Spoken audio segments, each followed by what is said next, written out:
Die Schuhindustrie sorgt für Beschäftigung in Hauenstein und lässt die Einwohnerzahl in die Höhe schießen. Hatte Hauenstein im Jahr der Gründung der Schuhindustrie 1886 noch 673 Einwohner, so hat sich diese Zahl bis ins Jahr 1910 fast verdreifacht. Und so reichte in dem fast durchweg katholischen Dorf auch der Platz in der 1788 eingeweihten Bartholomäuskirche bei weitem nicht mehr aus. Es herrschte bedrückende Enge in dem Gotteshaus und auch eine 1907 vom Bischof genehmigte zweite Sonntagsmesse konnte keine Abhilfe schaffen. Nach jahrelangem Einsatz der Ortspfarrer Eiswirth und ab 1915 durch Prälat Georg Sommer beginnen am 3. August 1931 die Bauarbeiten an der neuen Pfarrkirche. Am 18. Oktober wird mit einer großen Feier der Grundstein gelegt.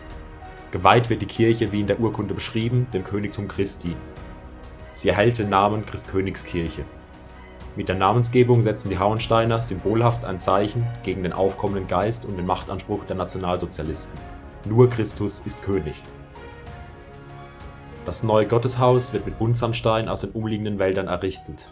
Beim Bruch der Steine im nahegelegenen Steinbruch kommt es am 9. November 1931 zu einem Sprengunglück, bei dem 5 Männer ihr Leben verlieren.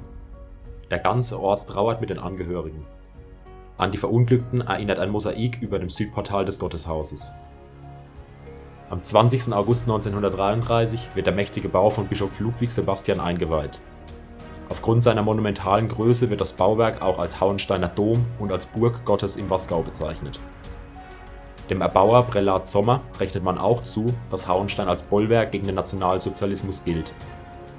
Er stellte sich gegen den Machtanspruch der Nazis, läutete beispielsweise, wenn die Nazis zum Propagandaaufmarsch in den Ort kamen, die Glocken zum Gottesdienst und schirmte somit die Gemeinde von der menschenfeindlichen Ideologie der Nationalsozialisten ab. Bei den letzten einigermaßen freien Wahlen am 5. März 1933 erzielten die Nazis in Hauenstein nicht einmal 5% der Stimmen.